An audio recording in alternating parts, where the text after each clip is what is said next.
Milei. Lo acompaña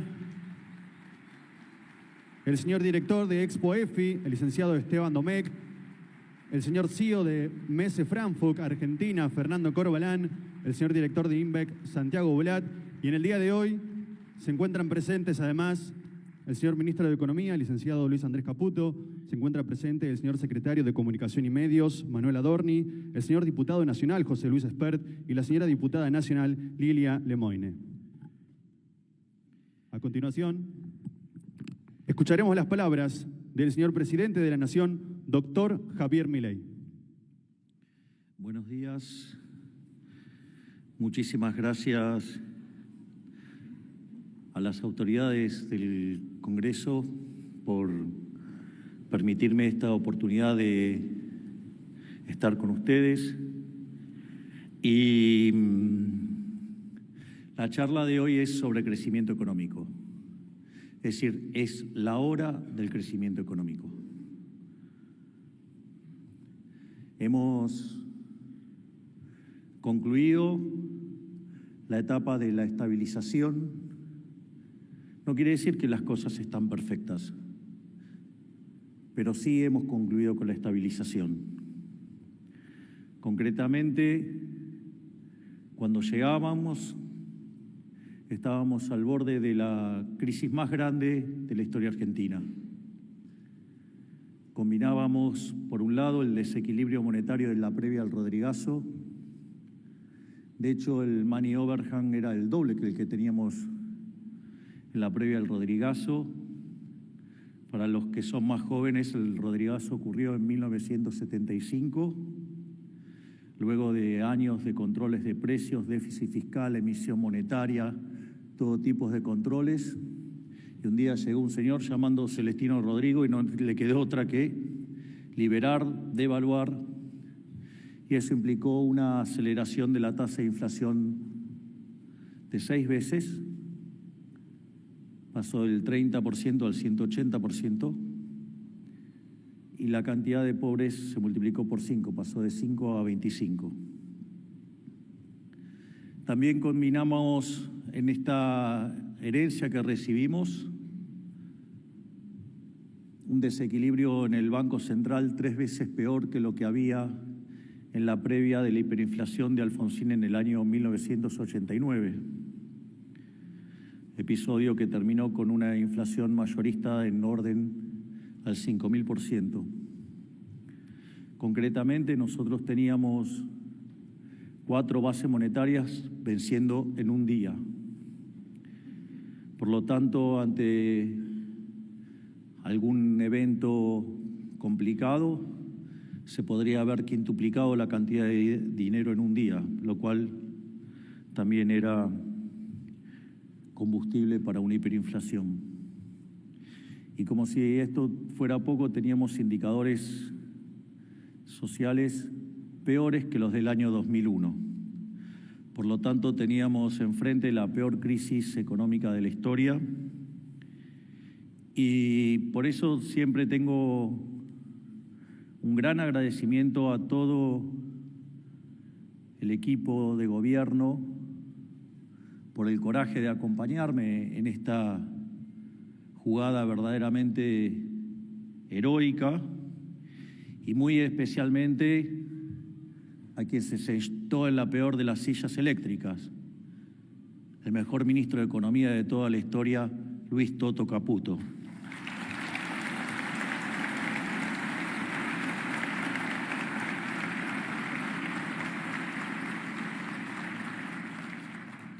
A partir de ahí, nosotros con Toto, con quien sinceramente tenemos una relación simbiótica, básicamente compartíamos el diagnóstico de que si bien la inflación es siempre y en todo lugar un fenómeno monetario, el origen de esa emisión estaba dada por el déficit fiscal. Probablemente una de las charlas más impresionantes fue la primera charla que dio Toto al inicio del gobierno, cuando anunciaba las características del programa, y mostró cómo en realidad todo el problema era fiscal. Las regulaciones vienen del problema fiscal. Todas las cuestiones del entramado argentino son fruto de, al no querer corregir la verdadera causa del problema, que es el déficit fiscal,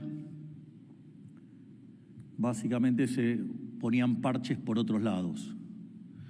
Es decir, un déficit fiscal financiado con emisión monetaria. Entonces generaba inflación. ¿Qué hacían? Controles de precios. Aparecía el desabastecimiento, ley de abastecimiento. Se empezaban a perder reservas, se ponían controles de capitales. Siempre el eje central es el equilibrio fiscal.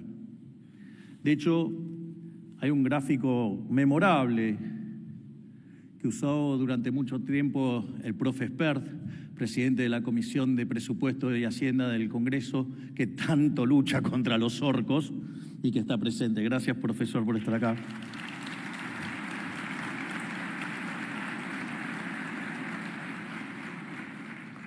El profe mostraba, por ejemplo, las crisis argentinas. El Rodrigazo estalló con un déficit fiscal de 14 puntos del PBI, la tablita cambiaria con 11, la hiper de Alfonsín con 8, la convertibilidad con 7. Bueno, nosotros heredamos un déficit fiscal de 15 puntos del PBI, 5 en el Tesoro y 10 en el Banco Central. Y en ese contexto prendimos la motosierra e iniciamos el ajuste fiscal más grande, no solo de la historia argentina, sino de la humanidad. Y mientras que decían que era imposible hacer un ajuste de 1 punto del PBI, nosotros logramos hacer un ajuste fiscal. En rigor, al inicio fueron de 7 puntos del PBI, después se fueron reacomodando las partidas y terminó siendo de 5 puntos del PBI. Y después de 123 años de tener siempre déficit fiscal, fue el primer año que tuvimos equilibrio fiscal en un año y lo logramos en un solo mes. Pero también, como de manera brillante expuso recientemente Toto, eso no era suficiente. Es decir, podríamos haber hecho el ajuste fiscal y aún así podríamos haber caído en una hiperinflación por la situación que teníamos en el mercado monetario. Y ahí es cuando se empezó lo que se llama la etapa 2 del programa, que es cuando se empezó a sanear el balance del Banco Central, y en 6 meses, fruto ahora no solo del trabajo de Toto, sino del enorme trabajo de Santiago Bausili y todo su equipo, en coordinación con Pablo Quirno, lograron que en 6 meses en Argentina desapareciera el déficit cuasi fiscal. Por lo tanto, hicimos un ajuste de 15 puntos del PBI en 6 meses. Vaya que eso sí es para el libro Guinness de los récords.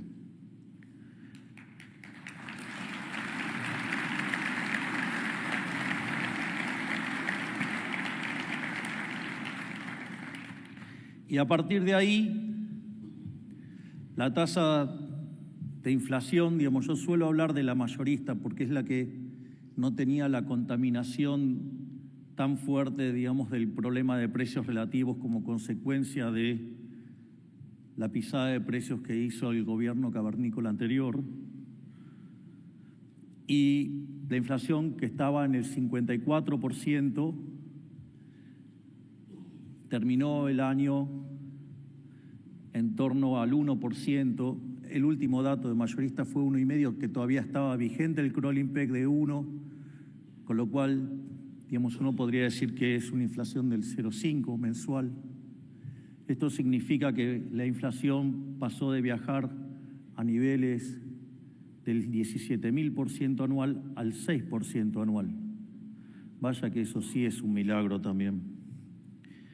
Pero, y eso además se hizo sin expropiaciones, o sea, se evitó una hiperinflación, digamos, que hace que los programas de estabilización sean más simples, digo, porque agarra todo licuado y se hace más fácil.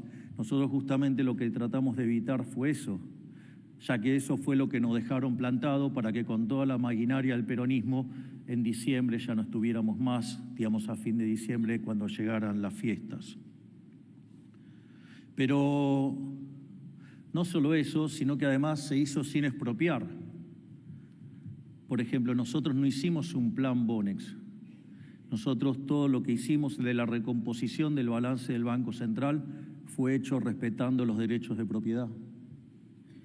No solo eso, sino que además tampoco hubo controles de precios, tampoco se fijó el tipo de cambio, y a pesar de eso, la velocidad a la que bajó la inflación es mucho más rápida que lo que se logró en el caso de la convertibilidad, digamos, cuando ustedes miran en dólares.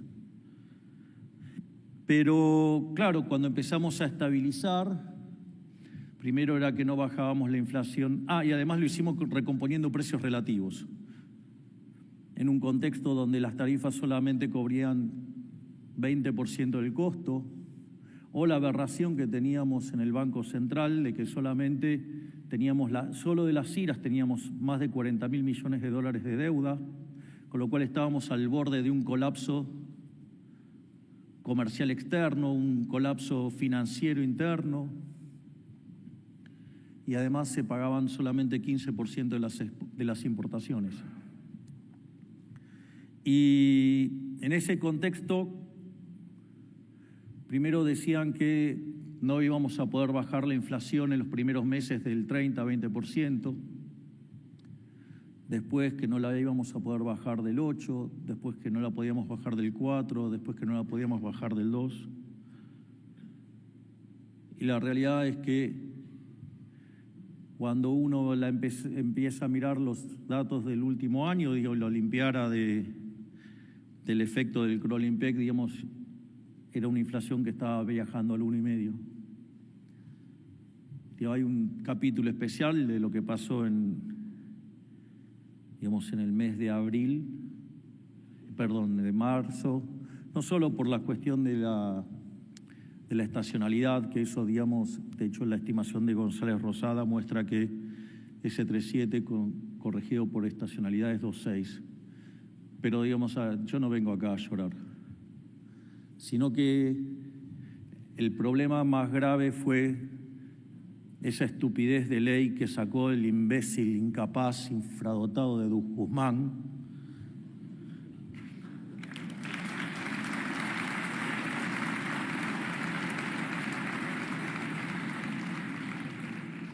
que obliga, digamos, a tener que pasar un programa del Fondo Monetario Internacional por el Congreso.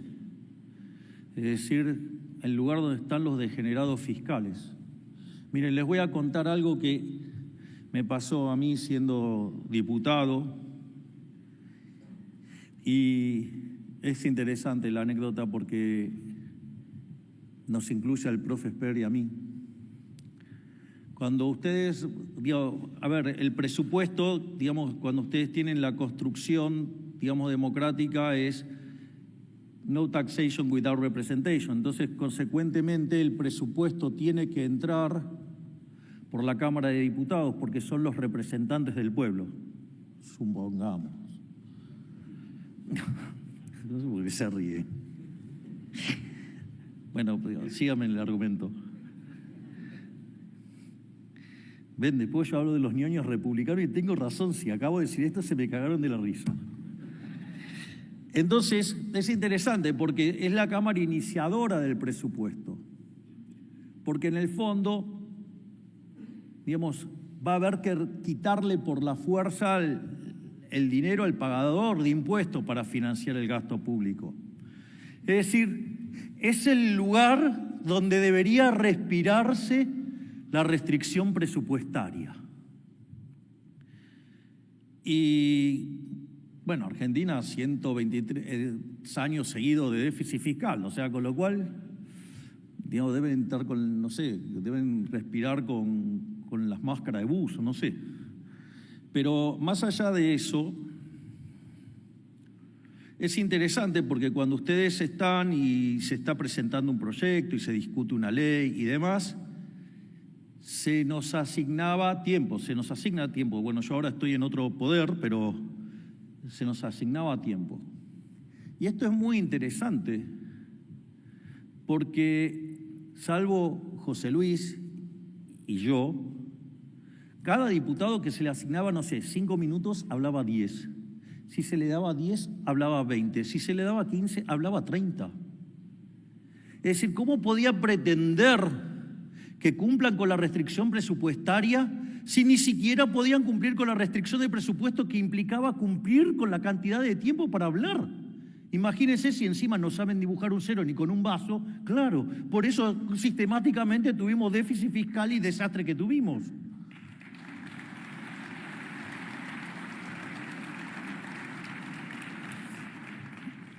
Ahora, una vez, digamos, que empezó a bajar la inflación, entonces, ¿qué nos dijeron? Las bestias con, digamos, genes keynesianos, que nos íbamos a meter en una gran depresión.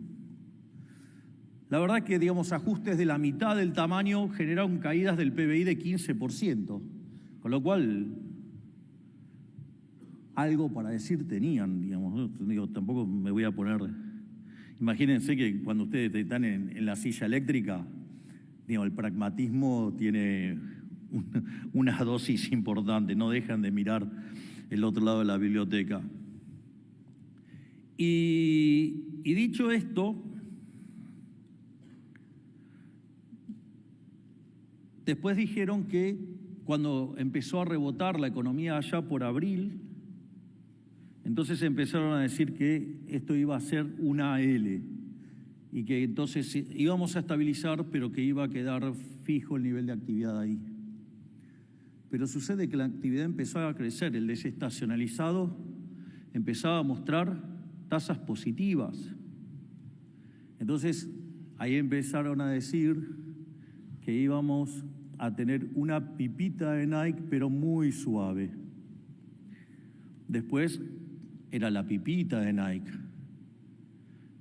Después empezaron a entender que efectivamente era una B corta, o como dije yo, vamos a subir como pedo de bus y terminamos teniendo un tilde. Y efectivamente eso es así. Cuando uno toma el EMAE desestacionalizado, terminó 6 puntos por encima del nivel de diciembre del año anterior. Con lo cual no solo que hicimos el ajuste más grande de la historia, sino que además terminó siendo expansivo. Vaya si no se merece un aplauso este señor Toto Caputo.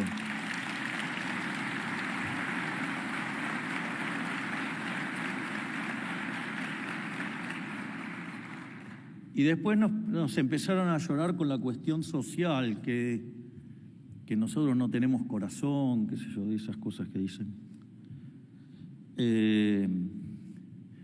Y la realidad es que hace 11 meses que el salario real no para de subir, la tasa de desempleo no aumentó, y entre el trabajo hecho desde la macroeconomía, la enorme labor de Sandra Petovelo cortándole el curro a los gerentes de la pobreza y con Patricia Bullrich manteniendo el orden en la calle, esa mejora de la actividad, mejora del empleo, mejora de los salarios reales, hizo que la pobreza medida en la frecuencia mensual, que también está en los trabajos de González Rosada, las metodologías son todas similares, cambian solamente en la frecuencia temporal que se miden, y ese número que cuando sinceramos la economía saltó al 57%, hoy está en el 35%. Quiere decir que la pobreza cayó 22 puntos porcentuales.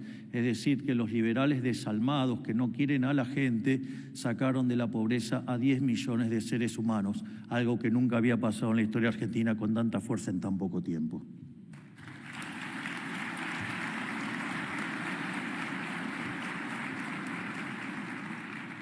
Finalmente, ante tantos logros, siempre algo tenían que criticar, y empezaron, digamos, los sanateros del tipo de cambio real atrasado. Parece que no entendían que había cambiado la lógica del modelo, que estábamos trabajando con equilibrio. Eso, digamos, los que decían yo ya la vi. No viste un carajo, digo, literalmente. Básicamente porque nunca viste equilibrio fiscal, nunca viste base monetaria fija. Y entonces era, no, bueno, pero ¿por qué no abrís? Bueno, había un problema de stocks. Y nosotros dijimos que en cuanto pudiéramos resolver el problema del stock, íbamos a abrir el cepo. Es más, nosotros habíamos dicho que de cualquier manera el cepo se terminaba el 31 de diciembre del 25. Entonces, obviamente que la miserabilidad política y la incompetencia de gran parte de los economistas locales decían que no íbamos a abrir el cepo en un año electoral, que íbamos a esperar que pasaran las elecciones.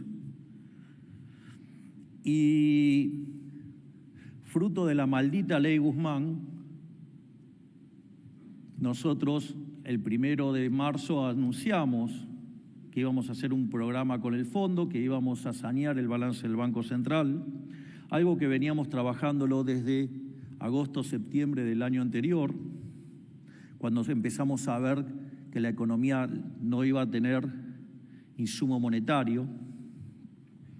Y en ese contexto, cuando nosotros anunciamos el 1 de marzo que íbamos a ir a un acuerdo con el fondo y que tenía que pasar por el Congreso, algo que no pasó nunca en la historia, porque antes no estaba esa restricción hasta que la puso Guzmán.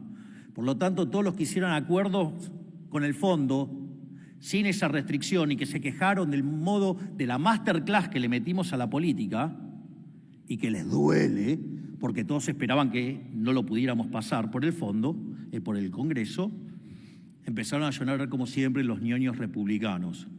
Que dicho sea de paso, la verdad, digamos, no me importan sus sentimientos. Yo juego dentro de la ley, soy bilardista y dentro de la cancha vale todo. Todo lo que permite el reglamento, ¿estaba permitido en el reglamento? Sí, bueno, que la vayan a buscar, la tienen adentro.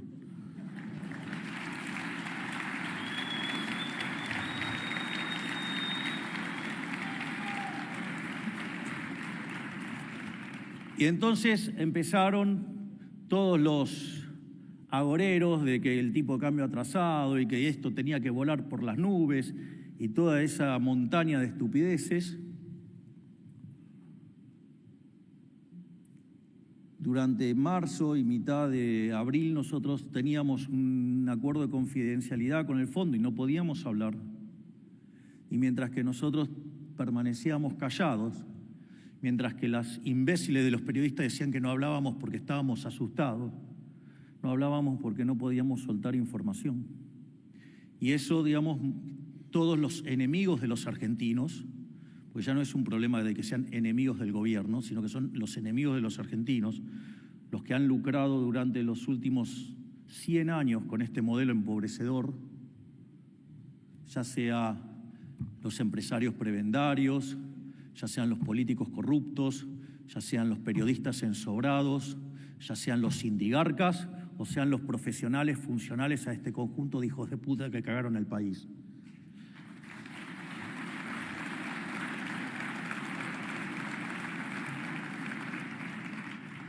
Y en ese contexto, nada, vaticinaban el peor de los resultados cuando queríamos abrir, que esto era un síntoma de que estábamos sincerando el problema del atraso cambiario. Y abrimos. Y nada, los laboratorios que venden adormicina están felices, con tanto dolor en los mandriles.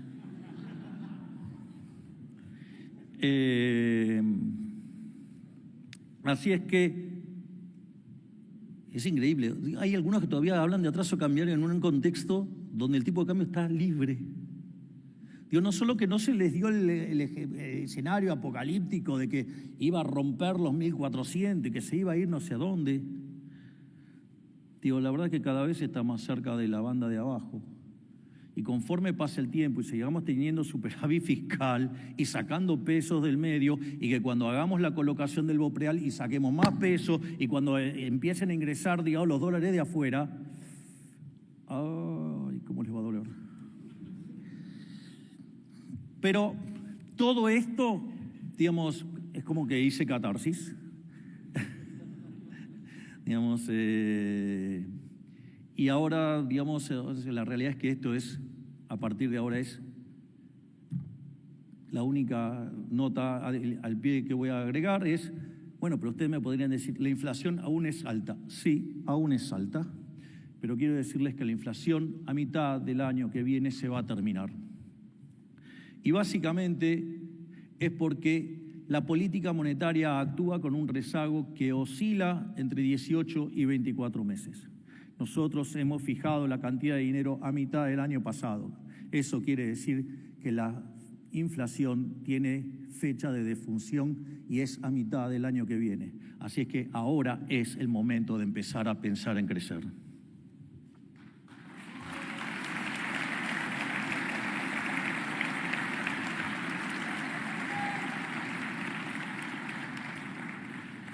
Entonces, antes de empezar a hablar de crecimiento económico, hay dos reflexiones que para la charla para mí son muy importantes. Una que tiene que ver con las crisis, que es una frase de Murray Newton Rothbard, el inventor del anarcocapitalismo, porque esto es central. Esto es central. Dice: la crisis no es económica, sino ética. Aunque su manifestación es material, su raíz es espiritual. Estamos inmersos en una filosofía deleznable, filosofía que pone al individuo al servicio del Estado, expuesto a la sombra de la coerción. Esto no es un tema menor. Ustedes saben que estamos en año electoral. Ayer, digamos, tuvimos gran festival de Doma en 2 lugares. Ese gigante que tengo de jefe de gabinete, digamos, un gran ministro coordinador y que es el gran responsable de la aceleración que tomó la reforma en la segunda parte del año pasado y que hace que este gobierno viaje a una velocidad sideral. Nosotros festejábamos hace poco 500 días de gobierno. ¿Con cuántas reformas estructurales? 2.000. Somos el gobierno más reformista de la historia. Hicimos una reforma estructural 8 veces más grande que la que hizo Menem, solamente si tomamos el DNU 7023 y la ley bases. Pero en el año, además, metimos 900 desregulaciones más. Ya llegamos a 2.000 reformas estructurales. Y además hemos bajado más rápido la tasa de inflación que en el gobierno de Menem. Por lo tanto, les guste o no a nuestros detractores, este es el mejor gobierno de la historia argentina.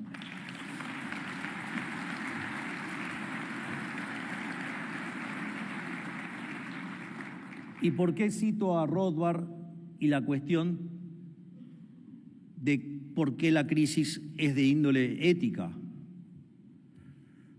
El mejor ejemplo es el cepo. Ustedes me conocen, hace años, yo soy liberal libertario, digo, y eso no ha cambiado en un ápice. Y en ese sentido, el cepo es una herramienta monstruosa, porque básicamente lo que hace es no permitirles que ustedes elijan en qué quieren ahorrar. Con lo cual no solo tiene efectos negativos sobre el presente, sino que además tiene efectos negativos sobre el futuro. Es decir, produce un daño intertemporal enorme, donde básicamente ustedes, con el cepo, piensen alguien que en diciembre del 2001 tenía $1.000 y 1.000 pesos. Si se hubiera quedado con 1.000 pesos, hoy tendría $1, si estuviéramos en el piso de la banda, digamos, al cual creemos que en algún momento vamos a llegar, si no tienen un poquito menos. Pero claramente les hubiera ido muy mal. Entonces, en ese contexto, eso genera un gran problema. Genera un gran problema también de descoordinación macroeconómica, porque cuando ustedes fijan un precio generando un exceso de demanda, la contracara es un exceso de oferta en el resto del sistema. O sea, el exceso de demanda de divisas implica un exceso de oferta de bonos, es decir, precios de los bonos bajos y altas tasas de interés, por ende exceso de oferta en el mercado de bienes, por lo tanto la economía no crece, se estanca, digamos. Entonces eso genera un exceso de oferta en el mercado de trabajo, los salarios se destruyen, ustedes tienen más pobres, más indigentes y consecuentemente, digamos, el Estado cree que tiene que intervenir y gastar más, con lo cual es un círculo vicioso. Pero además tiene otra inmoralidad. Ustedes pasan a tener más dinero que el que desean tener, el famoso money overhang. Y eso significa que es un aumento de impuestos donde ustedes están aumentando la base imponible del impuesto inflacionario. Una inmoralidad total, un robo, una estafa. Y la realidad es que nosotros como liberales no podíamos permitirnos eso, pero tampoco podíamos ser tan irresponsables de dejar reventar la cuestión de los stocks. Y en ese contexto, nosotros habíamos hecho la cuenta y la realidad es que con 12.000 millones de dólares podíamos salir. Entonces, yo dije que si conseguía 15.000 millones de dólares iba a abrir. Y ahí empezaron a decir que no íbamos a abrir porque era año electoral, que no nos íbamos a arriesgar, que no íbamos a aceptar pagar el costo de la libertad cambiaria. Y el paquete terminó siendo un paquete de 42.000 millones de dólares. Si les quieren agregar la renovación anticipada del swap de China, digamos, es más todavía.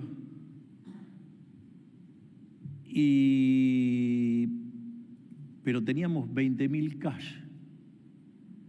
Y a contrasentido de lo que decían los econochantas y los políticos, abrimos el cepo, porque la libertad no se negocia. Conseguimos el stock, saneamos el Banco Central y abrimos, porque la política en este gobierno seguía por la ética, seguía por los valores morales, y eso indefectiblemente va a generar una Argentina mejor.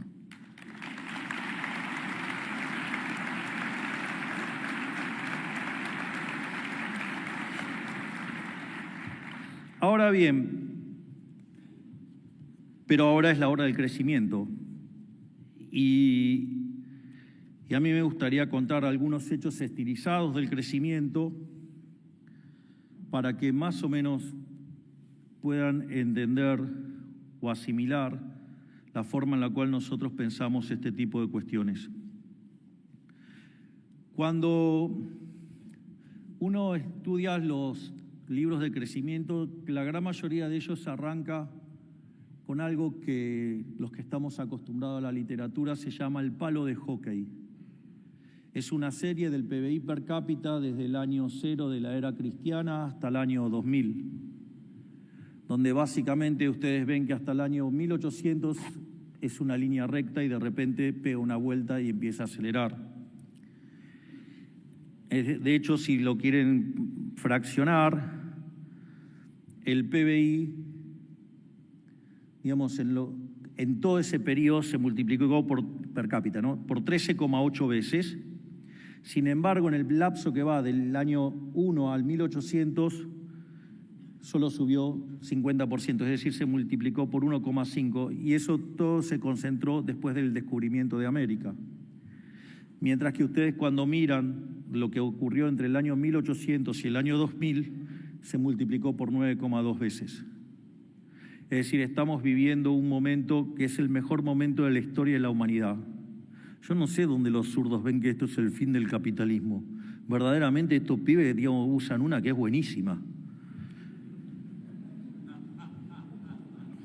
Tuviste bien ayer, Manuel, digamos, cuando le dijiste que te insulte un zurdo y que te diga ñoqui es un elogio. Y, digamos, y cuando dijiste que ni lo querías escuchar al otro zurdo, la verdad que...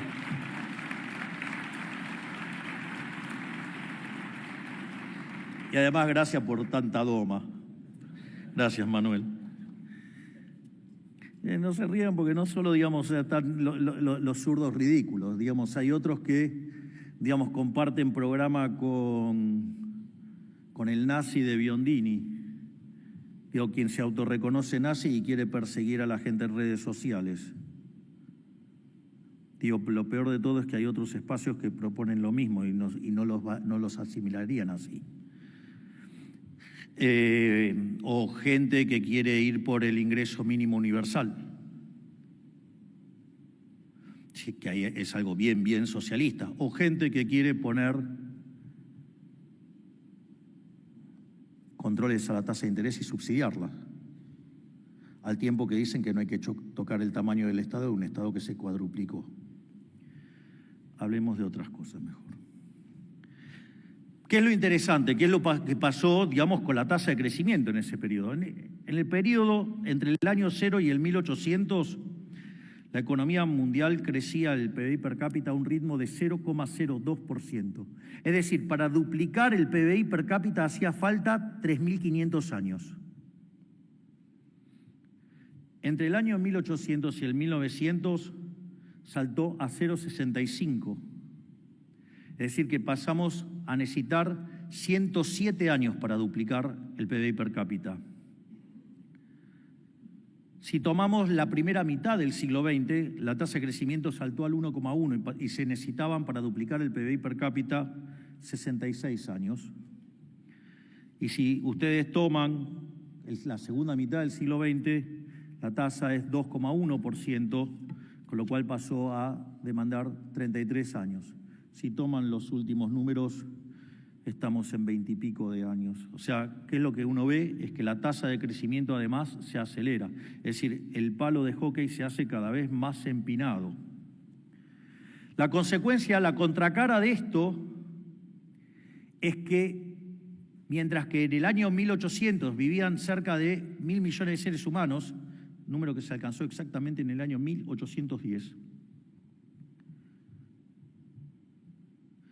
el día de la Revolución de Mayo, que ahí adentro había unos cuantos anarquistas. Así que por algo nos gusta tanto la fiesta de Mayo a nosotros. El 95% de la población vivía en condiciones de pobreza extrema, es decir, con menos de $1 diario. Si ustedes miraban los datos en el 2020, antes, digamos, del desastre de la pandemia, ese número había caído a 5%. Y es más, ese número, digamos, o sea, se está corriendo todo el tiempo la línea para que justamente, digamos, ir modificando el número porque, digo, ya se ha vuelto casi irrelevante.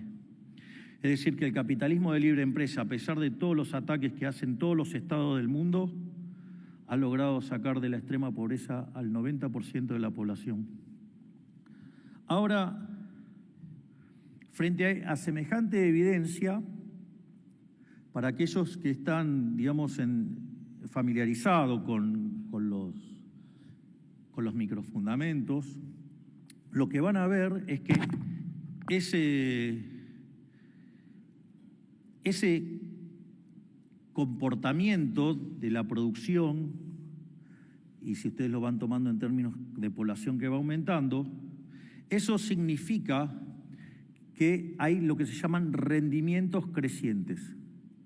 Es decir, por cada unidad de trabajo que suben, la producción sube más que proporcionalmente. Y, digamos, y ahí hay un problema, es que la teoría económica no se lleva bien con el tema de los rendimientos crecientes. Y eso es algo que es muy importante entender a la lógica de cómo nosotros pensamos los problemas de crecimiento económico. Yo no los voy a estar fastidiando con toda la historia de la teoría del crecimiento económico.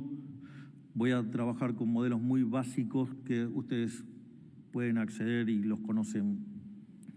Pero si uno piensa en la teoría moderna del crecimiento económico, en el enfoque neoclásico, el primer artículo en esa familia es el de Swan, el de Solow, y en paralelo el de Trevor Swan, que se conoce como modelo Solow-Swan, y que en el año 57 Robert Solow fue y lo testeó. Básicamente el problema es que ese modelo explicó solamente el 15%. Es decir, que un modelo donde solamente se explicaba la evolución del PBI per cápita con la acumulación de stock de capital per cápita solamente explicaba el 15%. O sea, por decirlo de alguna manera, empíricamente era bastante pedorro.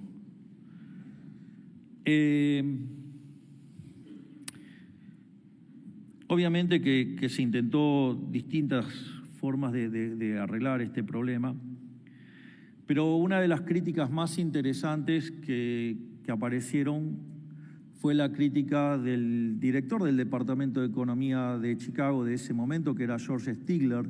Le dijo: tu problema es que no incorporaste el capital humano.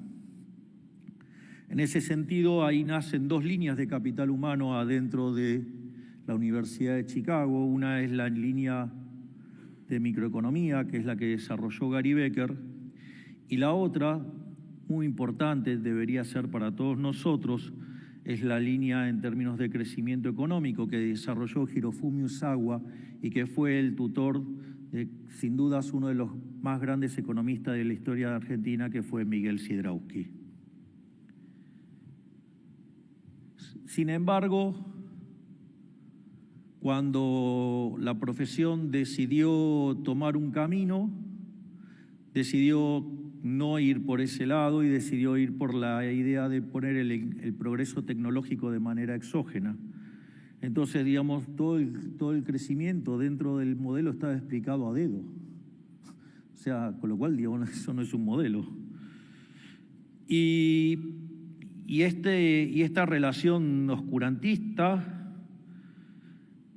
encontró la luz allá por el año 1983, cuando Paul Romer, en su tesis doctoral, desarrolla el primer modelo de crecimiento endógeno basado en capital humano, cuyo tutor de tesis era Robert Lucas, quien, digamos, básicamente andaba atrás de los trabajos de Usawa. Y así es que aparece la teoría del crecimiento endógeno y donde la hipótesis con el capital humano, digamos, toma una mayor relevancia. Se inicia un muy fuerte debate durante todo lo que es la parte tardía de los 80s y durante todos los 90 hasta el año 2000. Y en todo ese debate, Gregory Mankiw, David Romer, no Paul Romer, David Romer y David Weil proceden a testear empíricamente ese modelo. Ese modelo hace que cuando incorporan el capital humano, el modelo, en lugar de explicar 15%, salta a explicar 85%, es decir, 70 puntos porcentuales de la explicación del crecimiento económico es el capital humano. Por lo tanto, una de las cosas muy relevantes dentro de nuestra política es el capital humano, a punto tal que no es que lo estoy diciendo ahora porque ahora llegó el momento de crecer. Es tan así que hoy nosotros somos admirados en el mundo y anda recorriendo el mundo explicando el caso argentino Sandra Petovelo por el Ministerio de Capital Humano. Es decir, nosotros ya la veíamos el día que llegamos.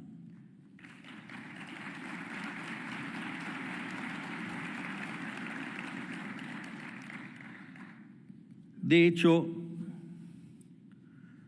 en Capital Humano nosotros hicimos una partición muy interesante,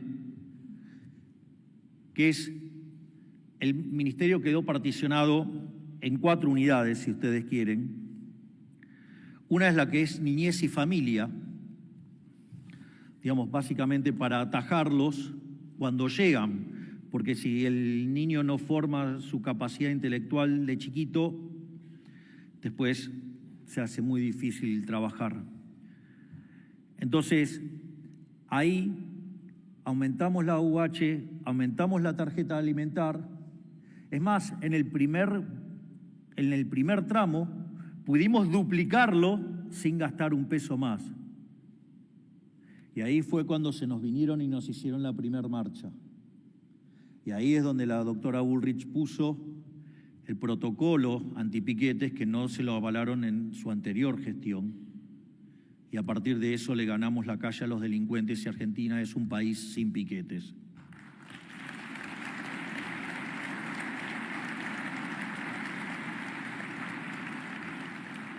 El otro área es la salud, porque ustedes sí los pueden alimentar, pero si la gente se enferma, tampoco puede estudiar. Entonces hay que asegurar el capital humano de primera generación. Obviamente que la otra parte tiene que ver con lo que es la educación y la recapacitación. La educación para los que ingresan al sistema educativo y la recapacitación son para los que aquellos que se quedaron afuera del sistema y tienen la voluntad de volver. Y ese área está ligado con el trabajo. Y ahí, digamos, ingresa toda la cuestión de la flexibilización laboral. Hay una parte en el decreto 7023. Seguimos avanzando en hacer reformas en el mercado de trabajo para dar más flexibilización y lograr que ese 40% que esté en el plano informal pase al plano formal, y una vez que el mercado laboral tiene el formato que corresponde, recién ahí se puede empezar a pensar la solución del problema previsional. Lo demás es demagogia. Por otra parte, también lanzamos un nuevo plan de alfabetización. Pero entonces el tema del capital humano nosotros lo estamos atacando desde el primer día. Otro tema que para nosotros es extremadamente importante es el tema de la libertad económica. ¿Y ustedes qué es lo que ven? Que aquellos países que son más libres crecen a una velocidad que es el doble que lo que crecen los países reprimidos. No solo eso, aquellos países que son más libres tienen un PBI per cápita 12 veces mayor que el de los países reprimidos y tienen 25 veces menos de pobres en el formato estándar y 50 veces menos en el formato extremo. Por lo tanto, todas las reformas que hagan a que la economía sea libre, eso va a hacer que en la medida que avancemos en la libertad económica, vamos a tener un PBI per cápita más alto. Y básicamente yo había señalado el tema de las reformas. El DNU 7023 son 300 reformas, la ley base 500, ahí ya tenían 800 y ya con eso, digamos, ya eran 8 veces más grandes que las que había hecho Menem. Pero además metimos en la segunda parte del año 900 más, es decir, terminamos el año con 1.700 reformas.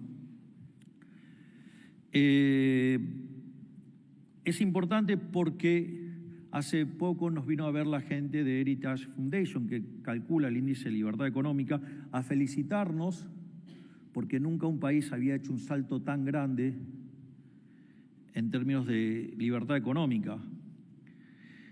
¿Y qué era lo más interesante de todo esto? Que solamente contemplaba la primera mitad del año 2024, es decir, todavía no está ahí las reformas que implica la ley bases y tampoco las 900 desregulaciones que hizo el doctor Sturzenegger. Por lo tanto, no vamos a ceder, no vamos a parar hasta que Argentina sea el país más libre del mundo. Yo les voy a contar una anécdota muy interesante y muestra el espíritu reformista de este gobierno y lo lindo que es trabajar con el equipo que tengo. Porque aparte trabajan integrados, es verdaderamente, son un placer. Pero hay algo muy interesante. En la primera quincena de enero les dije que se tomaran vacaciones y que volvieran para la segunda quincena de enero, que ahí volvíamos a trabajar.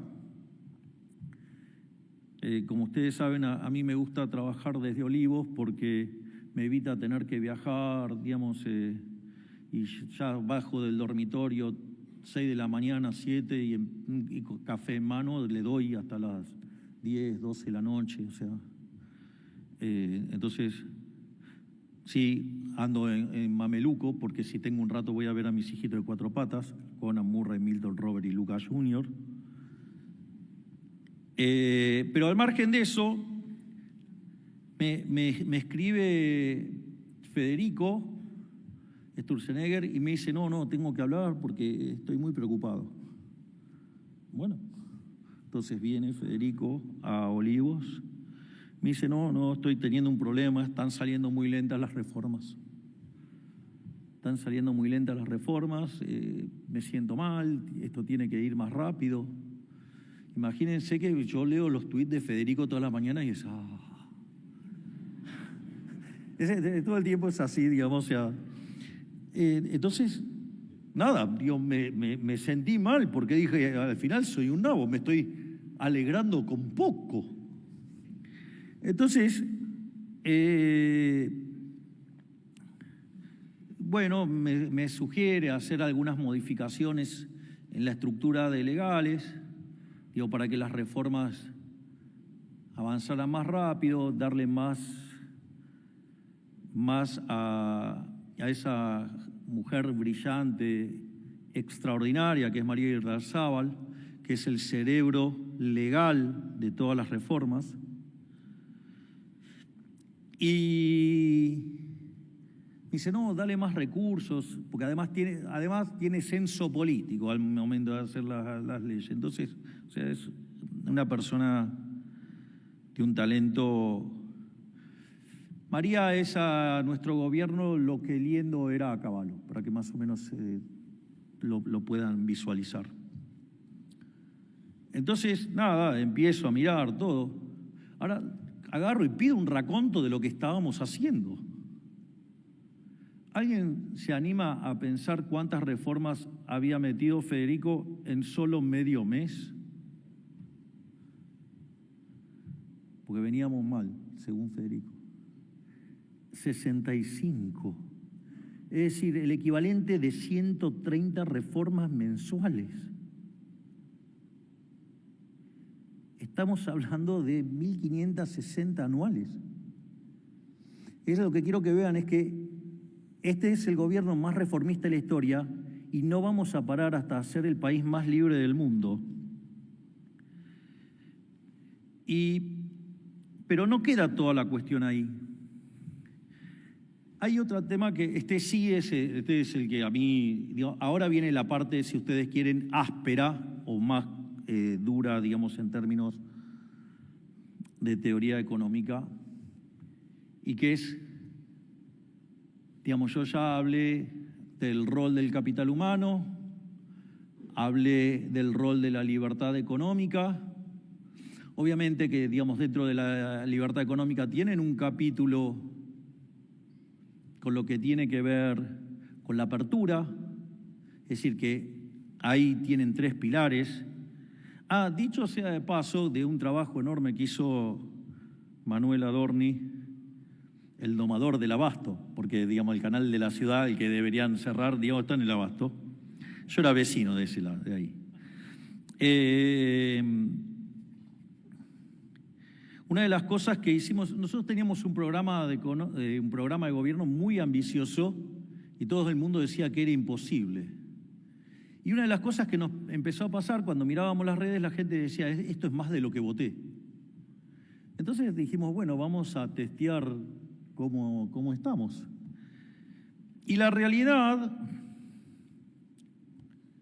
es que entonces Manuel empezó a recalar la información de lo que habíamos prometido y lo que estábamos haciendo. Digo, todo el mundo decía que era imposible lo que íbamos a hacer, con lo cual, digamos, o sea, si no hubiéramos cumplido nada, estaríamos en la regla de cualquier político. Pero, digamos, si lo hiciéramos linealmente, tendríamos que haber cumplido por lo menos el 25% de las promesas de campaña.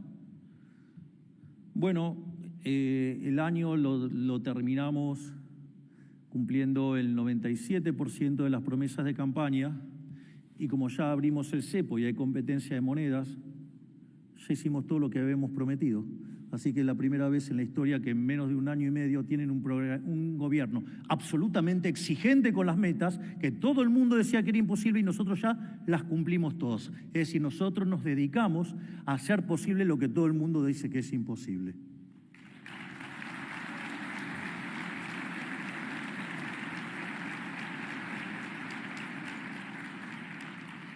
Y ahora sí voy a ir a el core, central del crecimiento, que es la parte no tan tradicional y que es con la que nos estamos paseando por todo el mundo y explicándole a todo el mundo el core del crecimiento argentino. Básicamente hay algunos indicios de esto en mi reciente libro que se llama Capitalismo, Socialismo y la Trampa Neoclásica, y es el tema del rol de los rendimientos crecientes, digamos. Pero para entender el problema de los rendimientos crecientes hay que entender la naturaleza de la economía neoclásica. Ahora, si yo miro los rendimientos crecientes, que, digamos, para los que saben de equilibrio general, la literatura llama como no convexidades, estructuras de mercado concentrada, en el límite hasta monopolios. En ese contexto, según la teoría neoclásica, las estructuras concentradas o monopolios son malas.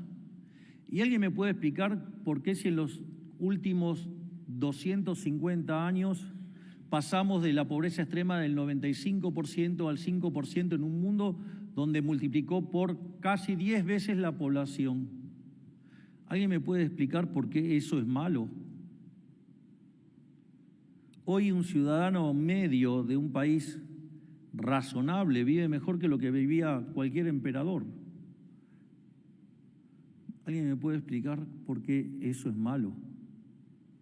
Digo, ¿por qué los economistas somos tan arrogantes que cuando el modelo no mapea con la realidad lo llamamos fallo de mercado?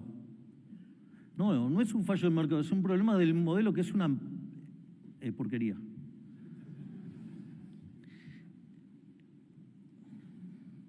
Entonces, ahora, ¿qué es? Digo, ¿de dónde sacamos que algo de estas cosas son malas?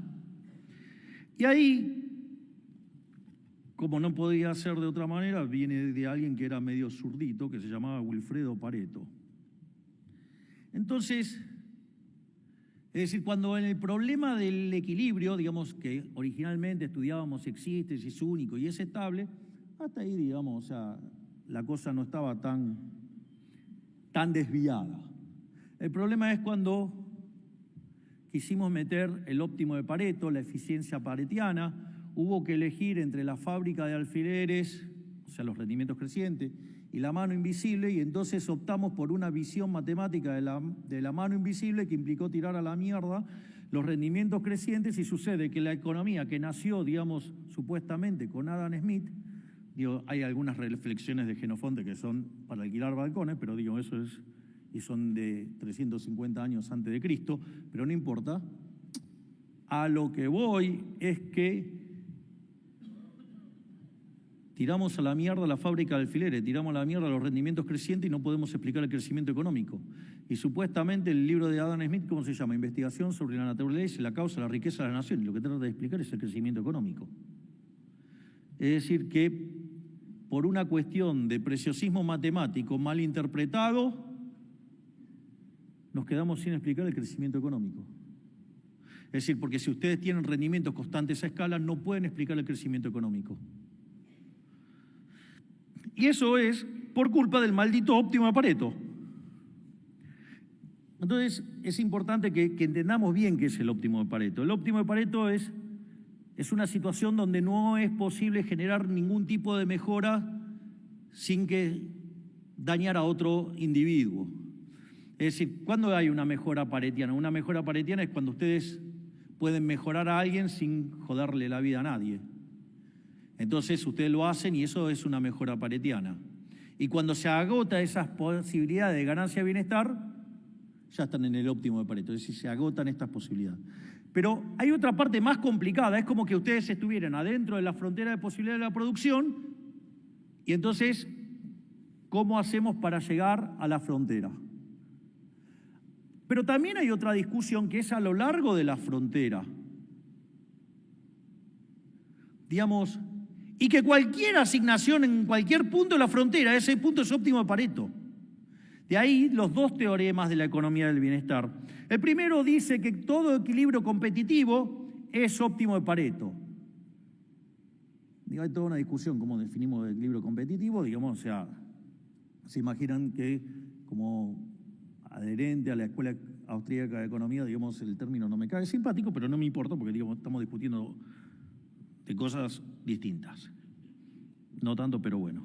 Pero es peor el segundo teorema. El segundo teorema es aberrante. Y dice que es independiente de la distribución del ingreso. Es decir, ustedes pueden alcanzar el óptimo de Pareto independientemente de la distribución del ingreso. Suena muy simpático, pero es una tremenda cagada eso. Si ustedes tienen que definir una economía, cuando ustedes estudian equilibrio general, estudian Debré, entonces, ¿cómo define una economía Debré? Entonces, digo, define economía de propiedad privada. ¿Qué tiene? Dice E igual, abre llave, tiene U, o sea, la función de utilidad, las preferencias, T, digamos, para reflejar la tecnología, tiene OM, digamos, para representar las dotaciones iniciales, y pi igual a 1. Es decir, que los beneficios quedan todos en el sector privado. Según esto, es independiente de la distribución. Y entonces, por el teorema el segundo teorema de bienestar, yo puedo sacar pi a la mierda. Total, me da lo mismo. Y me quedo solo con las preferencias, con las tecnologías y con las dotaciones. ¿Ustedes se dan cuenta de la pelotudez que estoy diciendo? Nadie se da cuenta, nadie se pone de pie y dice, la reputa madre que te parió, zurdo de mierda. Es decir, ustedes me van a decir que es lo mismo vivir bajo capitalismo que vivir en el socialismo real. Les cuento que en el año 89 el muro se cayó y fue un fracaso en lo económico, en lo social, en lo cultural. Mataron a 150 millones de tipos. No da lo mismo. Está mal. Es falso. ¿Por qué? Porque el socialismo es imposible. El segundo teorema del bienestar es una mierda, está mal. Básicamente, ¿por qué es imposible el socialismo? Bueno, por una cosa simple, digo, sin propiedad privada no hay cálculo económico. Ustedes intercambian bienes y en el momento que intercambiaron los bienes, supongamos que hay dinero, después podemos discutir qué es dinero. ¿Eso qué hace? Marca un precio. Yo les doy mis anteojos a cambio de X dinero, X cantidad de plata. Entonces, ustedes agarran, eso se convierte en un mecanismo de transmisión de información. Eso coordina, algunos van a ser compradores, otros van a ser vendedores, y genera un ajuste. Porque si no coinciden oferta y demanda, va a variar el precio. Si ustedes no tienen propiedad privada, no marcan el precio. Si no marcan el precio, el sistema queda a la deriva. Por eso, digamos, ustedes en socialismo le daría lo mismo hacer una ruta o un puente de oro, de cristal o de cemento. Si total no hay precio, total paga otro. La otra, por eso, digamos, parte de lo que hacían los espías comunistas era mandar gente a ver cómo eran los precios. La otra es imposible porque el conocimiento es disperso. Este es lo que Hayek decía, el uso de la información en la sociedad. El conocimiento está disperso. Y el único mecanismo que inventó el ser humano, que debe ser una de las invenciones más maravillosas que tuvo el ser humano, y que no lo inventó nadie, porque lo inventó por el orden espontáneo, fue el sistema de precios. Donde cada uno con su voluntad de comprar o vender, digamos, transmite información. Y para eso no necesita que sea nada descentralizado. No necesita un organismo centralizado para hacer eso. De hecho, no lo puede hacer nadie eso. Y ahí, digamos, aparece también el planteo que hace Israel Kirchner y Jesús Huerta de Soto sobre la imposibilidad del socialismo y el rol de la información que hay que crear y descubrir en todo este proceso. Si yo tengo una empresa A que produce un determinado bien y tiene desperdicio, Bueno, se quiere sacar el desperdicio de encima, va a tener que pagar para sacarse el desperdicio de encima. Pero sucede que hay una empresa B que produce otro producto que necesita como insumo el desperdicio de la otra. Entonces puede aparecer un tipo en el medio que dice, pará, yo le puedo pagar a este para sacar el insumo este y vendérselo al otro. Y en el medio gano plata.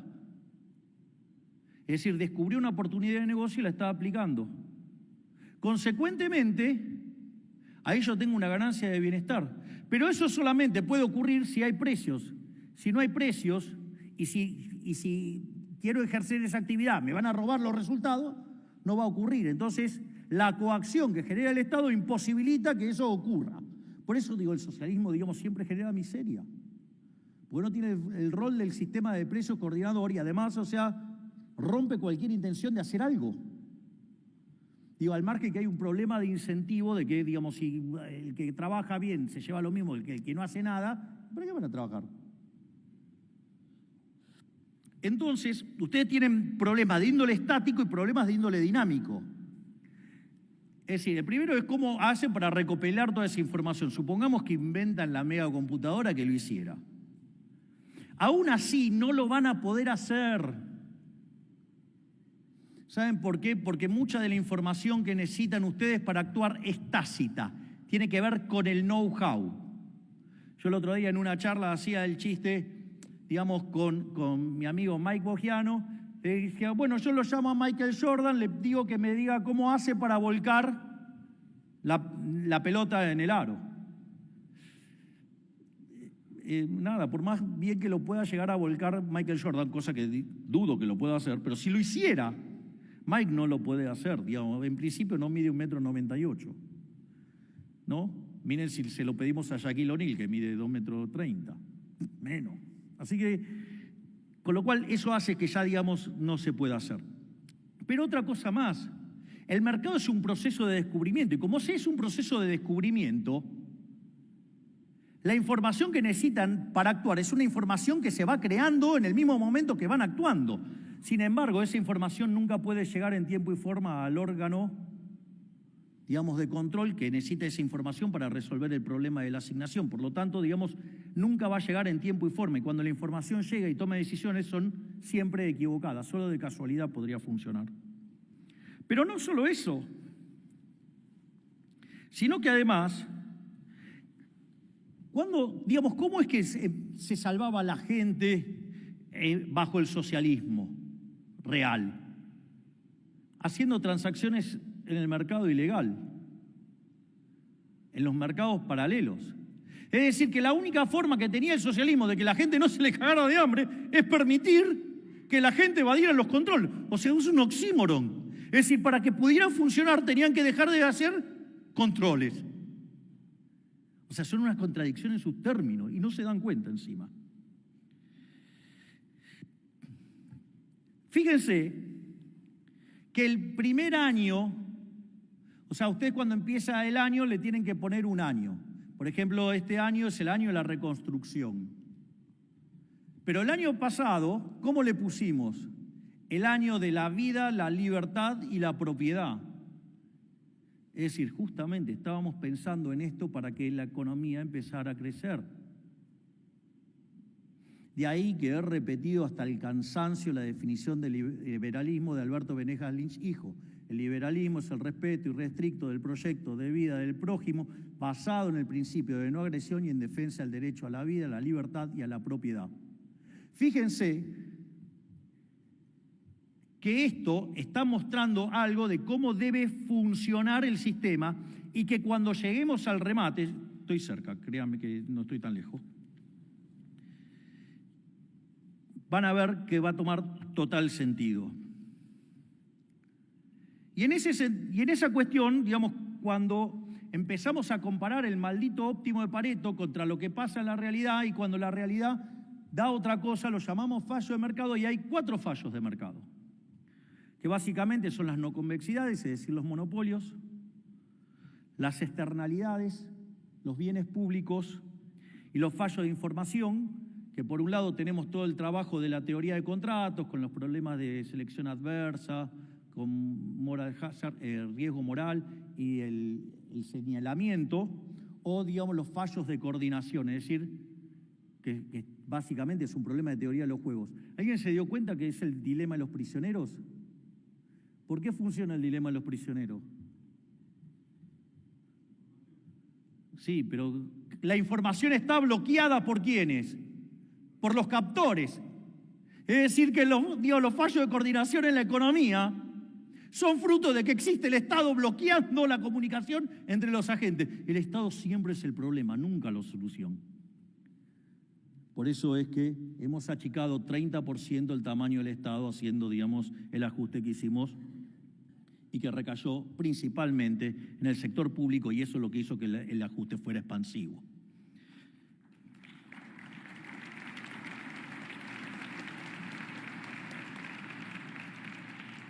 Pero no voy a entrar en cada una de las discusiones de los problemas de las no convexidades, de los mal llamados fallos de mercado. Voy a quedarme con el tema de las no convexidades y con el tema del progreso técnico.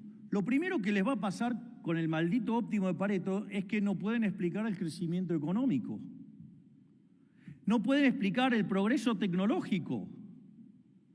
Vamos y nos ponemos en esta situación. Nos paramos a finales del siglo XIX y había un conjunto de personas felices produciendo velas. Entonces llegó un señor llamado Thomas Alva Edison e inventó la lamparita. ¿Cómo se imaginan que estaban los productores de vela? Casi tan dolidos como los mandriles. Pero tenían algo peor, no sé si tenían adermicina. Dicho esto,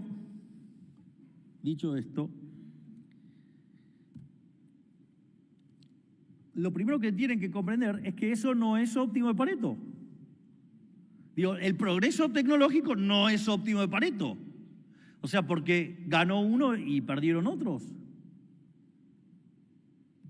Entonces la pregunta es, che, ¿a ustedes les gustaría volver a la época de las velas por el fucking óptimo de Pareto? ¿No estamos mejor ahora con la luz, con el aire acondicionado, todo esto, las computadoras, los teléfonos y todo lo que tenemos hoy? Digo, me parece que no están odiando lo suficiente al óptimo de Pareto. No digo que sean tan malos como los periodistas, pero el óptimo de Pareto es malo, ¿eh? En ese sentido, hay un libro maravilloso que se llama La economía en una lección de Henry Hazlitt. La última reimpresión del libro, digamos, tiene prólogo mío, que cuento lo que me pasó cuando conocí el libro. Y tiene un capítulo que se llama El odio a la máquina, que básicamente se mofa de la falacia ludita y que básicamente es un problema de equilibrio, digamos, separa Henry Hazlitt, dice la primera lección, la lección es, ¿cuál es la diferencia entre el buen economista y el mal economista? El mal economista es el tipo que solamente mira el equilibrio parcial, que solamente mira un mercado y no mira las consecuencias que esto tiene sobre otros mercados y los impactos en el futuro. O sea, es un pelotudo que hace un modelo de equilibrio parcial de un solo periodo. Está lleno de esos, no se rían. Y por otro lado, entonces el buen economista es el que mira no solo este mercado, sino que mira la relación con todos los demás y no se queda mirando este periodo, sino que además contempla el impacto sobre el futuro. Es decir, un tipo que hace equilibrio general intertemporal. Entonces la realidad es, no, bueno, pero la máquina va a dejar la gente desempleada. Bullshit. Esa persona que crea este progreso tecnológico, ¿para qué lo hace? Para ganar plata. Ahora, ¿qué hace con esa plata que gana? Mire, si agarra y se la gasta, digo, va a generar puestos de trabajo donde la está gastando. La alternativa es que, bueno, no, ahora digo, no va a gastar porque es un hijo de puta y la va a ahorrar. Miren, si la ahorra, digamos, eso financia la inversión en otro lado, con lo cual va a generar crecimiento y puestos de trabajo en otro lado, además de más productividad. Pero supongamos que no. Entonces, si consume, hace bien. Si ahorra, hace bien. Entonces, no, tiene que ser más hijo de puta. Tiene que agarrar y meter ese dinero en el piso, lo tiene que esconder en la tierra. Bueno, están sacando dinero de la economía, por lo tanto baja el nivel de precio y lo favorece a todos. Es decir, que cuando piensan en términos de equilibrio general, todas estas pelotudeces se caen todas. Pero hay uno que el otro día decía, no, el salario mínimo tiene que ser de 2 millones de pesos. Boludo, ¿por qué no desde un palo verde? Si fuera tan fácil.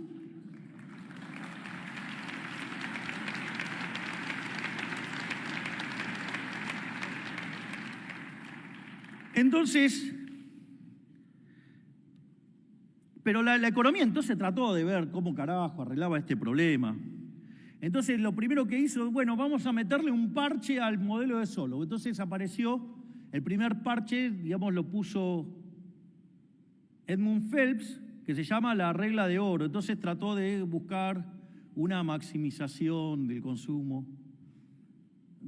Era un parche, y como parche no arregla el problema. Entonces dijeron, no, bueno, el problema es que este modelo no es óptimo. O sea, digamos, era el problema de la eficiencia dinámica. Vamos a arreglar el problema de la eficiencia dinámica. Cuando queremos arreglar el problema de la eficiencia dinámica, dos autores, uno Cass y el otro Koopmans, por separado, uno en continuo, el otro en discreto, empiezan a revisar y encuentran que en el año 1928 había un pibe que se llamaba Frank Plumpton Ramsey, que tenía una excelente relación con John Maynard Keynes, digo, pero no en lo académico, extraacadémico. No sé por qué se ríe, manga de machirulos. Entonces, en ese contexto, ¿qué es lo que sucede? Tenía un modelo de ahorro óptimo. Entonces rescatan ese modelo y es lo que hoy en la literatura se conoce como modelo de Ramsey. No es tal cual porque Ramsey tenía un problema, digamos, de cómo poner el descuento, consideraba que era inmoral, había toda una discusión ahí. Pero bueno, digamos, acá a Koopman eso no le importó un tres carajos, necesitaban acotar el conjunto, le pusieron una tasa de descuento, digamos, de preferencia intertemporal más grande que la población y acotaron la función de utilidad y pudieron resolver el ejercicio. Más allá de eso, de cuestiones de índole matemática, ¿cuál es el problema con este modelo? Bueno, sí, ahora es óptimo todo. ¿Y cuál es el resultado? Cuando va el steady state, colapsa el mismo resultado. Porque lo que termina mandando es la restricción de presupuesto, y la restricción de presupuesto es la función de producción. Entonces, si usted trabaja con esta función de producción neoclásica que tiene rendimientos constantes a escala o rendimientos marginales decrecientes, tendrán óptimo de Pareto, les permitirá conseguir un máximo, pero ¿cuál es el problema? No pueden crecer. Muy lindo para la optimalidad de Pareto del modelo de equilibrio general, pero no podemos explicar el crecimiento económico. ¿Qué hacemos? Bueno, lo que nosotros hicimos fue explorar sobre un trabajo que fue el que me convirtió a mí a la Escuela Austríaca de Economía, que se llama Monopolio y Competencia de Murray Newton Rothbard. Y donde básicamente lo que dice, a ver, los monopolios no son malos, salvo que sean monopolios acorde a la definición original de Lord Coke, que decía que monopolio es cuando el monarca se ocupaba de que dentro de ese lugar solamente vendía a un tipo solo y si no lo hacía lo ejecutaba al que quería competir. Afortunadamente las costumbres han cambiado en el tiempo y hoy ustedes podrían tener una empresa, digamos, o sea, no sé, el mercado de celulares, 10 empresas distintas y aparece una y hace un celular de mejor precio, con mejor calidad. ¿Qué creen que va a pasar con las 9 restantes? Van a quebrar. Y ustedes dirían que ese tipo es un mal tipo, digo, es malo, porque es monopolio. ¿Por qué no se enojan con los 9 que quebraron, no con el este? Este tipo es un héroe, es un benefactor social. Porque ahora ustedes pueden tener un celular de mejor calidad o mejor precio y encima esa plata que se ahorran se la pueden gastar en otros bienes. Ustedes viven mucho mejor, con lo cual no se pierde trabajo, no se pierde nada y además todos viven mejor y tienen mayor productividad. Por lo tanto, los monopolios no son malos. Es un problema en la cabeza de los neoclásicos. Ahora, ¿cuál es el problema? Que si yo pienso en términos neoclásicos, lo que va a ocurrir es que voy a hacer ¿qué cosa cuando vea un monopolio? Lo va a regular. Y cuando ustedes lo regulen, lo van a regular para que, seguramente por base de capital, o si le quieren poner, digamos, el price cap, digamos, siempre termina colapsando, que lo tienen que hacer mapear con la base de capital, con lo cual terminan regulando por base de capital. ¿Qué quiere decir esto? Que es una regla de costo medio. Y si ustedes el costo medio tiene fondo plano o coincide, digamos, con el marginal, consecuentemente, eso les da un resultado que es, acorde a la literatura, óptimo de Pareto. Y si, digamos, piensan en términos de mercado disputable y la curva de costo medio tiene fondo plano, digamos, le da lo mismo, digo, va a dar un óptimo de Pareto también. Y si no, les dará una solución de segundo mejor. Que dicho sea de paso, entonces, cuando ustedes hacen eso y regulan, ¿qué están haciendo? Lo están volviendo asimilable al equilibrio competitivo y por ende lo están asimilando a una situación de rendimientos constantes a escala. Y el día que ustedes asimilan con rendimientos constantes a escala, mataron el crecimiento económico. ¿Quieren un ejemplo de esto? La zona más regulada del mundo, Europa, está estancada, no crece. Por lo tanto, un eje central de nuestra política es la desregulación, porque en la medida que desregulamos, liberamos rendimientos crecientes. Cuando liberamos rendimientos crecientes, empezamos a crecer. Y esa es la tarea que está llevando a cabo Federico Sturzenegger y que está siendo admirada por todo el mundo y motivo por el cual Kristalina Georgieva lo incorporó como asesor del Fondo Monetario Internacional para avanzar en todas estas cosas y que es una política que está inspirando a todo el mundo. Con lo cual, digamos, o sea, gracias a Toto y gracias a Federico, cuando termine mi mandato voy a poder vivir tranquilo de dar conferencias.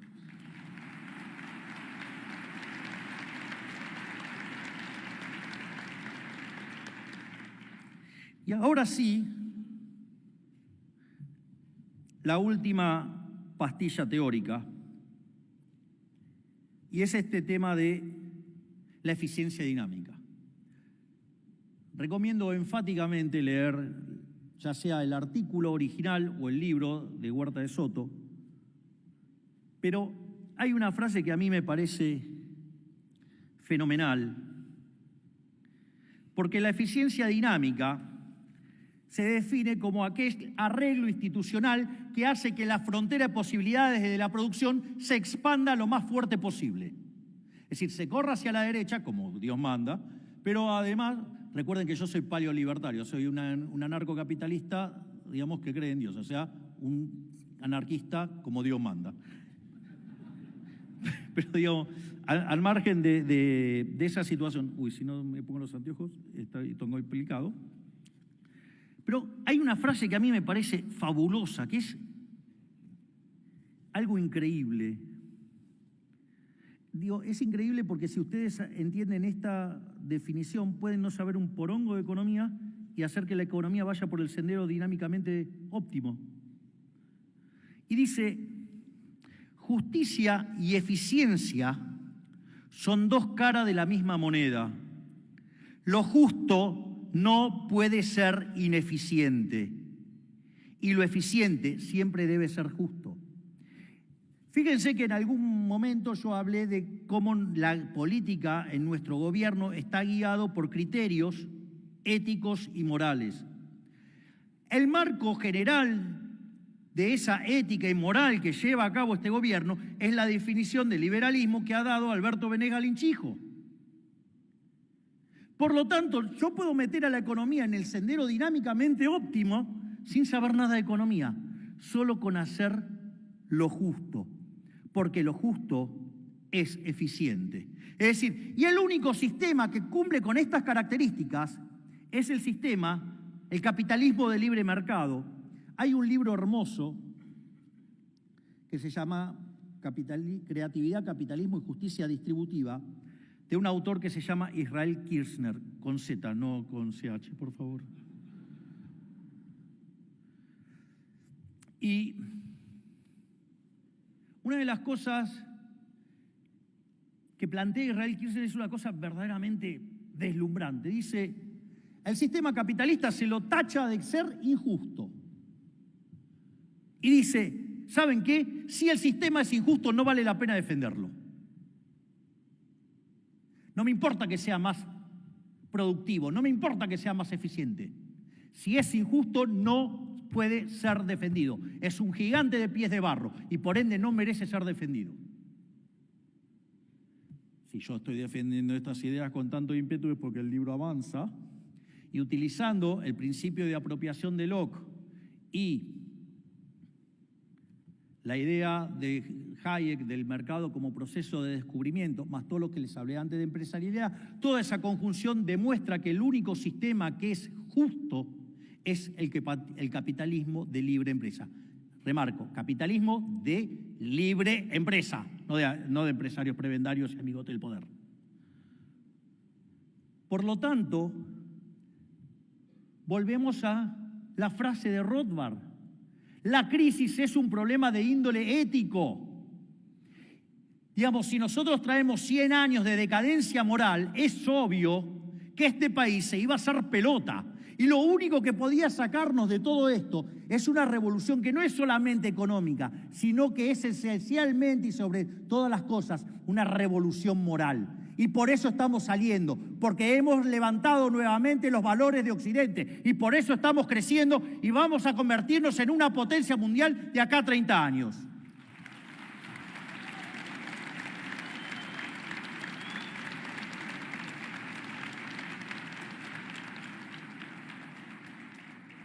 Y ahora sí, solo queda esto. Porque parece todo muy interesante, pero dale, necesito carne. Digo, el esqueleto está bien, pero... Bien. ¿Por qué vamos a crecer mucho? El último dato dio 5,7% interanual. El desestacionalizado 0,8%, eso anualizado, dice que venimos viajando a una velocidad del 10%. El primer trimestre va a estar en torno al 6%, el segundo al 8%. El propio José Luis Daza dice, Argentina va a ser el país que más crezca en la región en los próximos 30 años. El mismo Toto Caputo dice, vamos a dejar de hablar de tasas chinas y vamos a hablar de las tasas argentinas. De hecho, en el World Economic Outlook del fondo, ya estamos segundo en el ranking. Viene primero India, después nosotros. Entonces, ¿en base a qué decimos que vamos a crecer? Punto 1, el ajuste fiscal. El ajuste fiscal de 15 puntos del PBI eran 15 puntos del PBI del ahorro que se lo comía el sector público y ahora se le devolvió como forma de ingresos a los argentinos, que lo pueden consumir o lo pueden invertir. Eso, quieran o no, digamos, va a generar mayor expansión. Cuanto ustedes más ahorren, más invierte y más se crece. El segundo punto, que no es menor, es el tema del déficit cero. El déficit cero significa que ustedes no toman nueva deuda. No, rolear deuda no es tomar nueva deuda, por favor, porque digamos, si aparece algún kirchnerista con un coeficiente intelectual debajo del de un primate, ya no está tomando deuda. Entonces es como que a veces la discusión con esa gente es complicada. Bueno, ayer, digamos, tuviste que lidiar con Santongo. Bueno, pero siente vergüenza de ser kirchnerista. Qué bien lo invocaste ahí, Manu.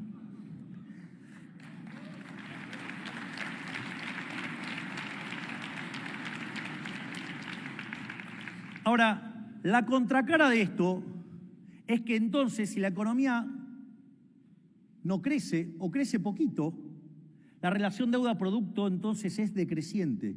Si es la relación deuda-producto es no creciente, es decir, que queda constante o cae, quiere decir que Argentina es solvente intertemporalmente. Si Argentina es solvente intertemporalmente, inexorablemente, tarde o temprano, el riesgo país se tiene que desplomar. Argentina es uno de los 5 países del mundo que tienen equilibrio financiero. Por lo tanto, más tarde o más temprano, Argentina va a ser investment grade.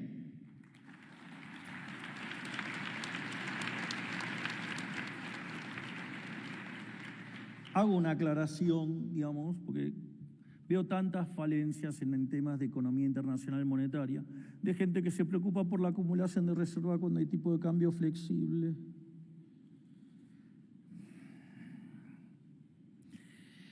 No sé, los libros que yo leía no mordían. aparte recapitalizamos el Banco Central, vamos a salir a los mercados porque el riesgo país ya está debajo de 700. Además tenemos un put que nos puso, digamos, el gobierno americano. Digo, pueden buscar fantasmas de verdad. Al margen de eso, digamos, aviso que la caída del riesgo país va a hacer bajar la tasa de interés. Cuando baja la tasa de interés, ojo que los países que baja la tasa de interés, ¿saben qué pasa con las cuentas externas? Como el equilibrio interno implica una tasa de interés más alta, genera déficit de cuenta corriente. Pero como ese déficit de cuenta corriente lo genera el privado, es un problema de los privados y se resuelve en el mercado de cambio. No se dejen llevar, ya la vi, digamos, el déficit de cuenta corriente. El problema del déficit de cuenta corriente es si lo genera el déficit fiscal. Si es un problema de privados, es un problema entre privados. Digo, por favor, empiecen a sacarse los chips de esos estúpidos que hundieron a este país. O los otros, ¿no? La gente se va de viaje. Digo, ¿qué quiere? ¿Que seamos una manga de miserables que no podemos ni movernos de la casa? Digo, tenemos que poner en verano, ¿qué hacemos? Ponemos un fuentón de agua para refrescarnos. Sí, digamos, o sea, vamos a ser ricos y como parte de eso vamos a viajar por todo el mundo, sí. ¿Cuál es el problema si la saco del bolsillo mío? Digo, muchos blanquearon y esa plata que blanquearon, que entra como ingreso de capitales, sí, se la fueron y se la fumaron en otro país de vacaciones. ¿Cuál es el problema? Digo, por favor, digamos, traten de poder identificar a los simios. Bueno, no, lo del planeta de los simios son más inteligentes que digo, estas bestias. Pero más allá de eso, hay un trabajo maravilloso de Juan Pablo Nicolini que dice: el déficit cero me asegura un piso de crecimiento per cápita del 4%. Les puedo asegurar que estoy fuertemente comprometido con mantener el equilibrio fiscal. De hecho, frente al deterioro de las condiciones externas, necesitamos solamente un 0.3 de superávit primario y decidí que lo pasemos a 1.6. Y para tener un orden de magnitudes de lo que estamos haciendo, porque no va a faltar el pelotudo que diga, no, pero el año pasado era 1,7. Primero, digamos, si el PBI se agranda y los intereses están siendo lo mismo, es menos plata. Pero entonces el término de PBI es menos. Pero más allá de eso, hay un dato que no están contemplando, es que sacamos 16 de impuestos. Uno de los impuestos que sacamos fue el impuesto país, que es 1,5 puntos de PBI, con lo cual estamos yendo a un equivalente del año pasado de 3.1. ¿Se dan cuenta? Lo que pasa que ¿qué es lo que dijimos nosotros? Que en la medida que la economía crezca vamos a bajar impuestos. La economía está creciendo, ¿qué hacemos? Bajamos impuestos. Somos el primer gobierno de la historia que baja impuestos.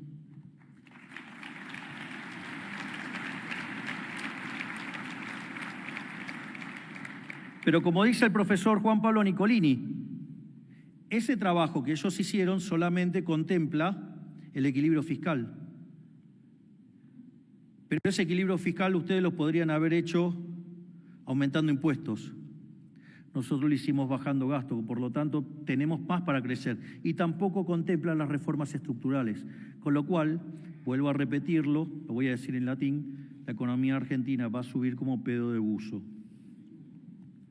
No solo eso, sino que además vamos a terminar eliminando la inflación, por lo tanto la distorsión de precios relativos que mataba el crecimiento económico también va a desaparecer. Además, estamos planeando hacer una reforma tributaria que genere competencia entre las distintas provincias. Es decir, que la gente empiece a votar con los pies. Miren cómo, digamos, en Estados Unidos, por ejemplo, Elon Musk estaba en California, se fue a Texas. Lo hizo también en Galperín. Entonces, básicamente, vamos a generar competencia fiscal. Nosotros, por ejemplo, el IVA, vamos a cobrar nuestro IVA, el IVA nacional, el provincial que se ordene en las provincias y que compitan. Quieren, digamos, más inversiones, van a tener que cobrar menos impuestos. Basta de la falta de la correspondencia fiscal. Digamos, o sea, va a haber correspondencia fiscal ahora, digamos, o sea, querés gastar más, cobrar impuestos y ponerle acá y mostrársela a tu gente, digamos, y que esos impuestos, digamos, tengan una contrapartida en gasto, porque si no, digamos, probablemente termines en la hoguera, con suerte. Entonces, y a todo esto le sumamos lo que estamos haciendo en capital humano, la desregulación hasta que nos vamos a convertir en el país más libre del mundo y además un incremento de la apertura económica. Consecuentemente, estimados, bienvenidos a la nueva Argentina, porque estamos haciendo Argentina grande nuevamente. Que Dios los bendiga, que las fuerzas del cielo nos acompañen y ¡viva la libertad, carajo! De esta manera despedimos al señor presidente de la Nación y le pedimos a los presentes que mantengan sus lugares para continuar con las actividades programadas en esta nueva edición del Congreso Económico Argentino. Muchas gracias.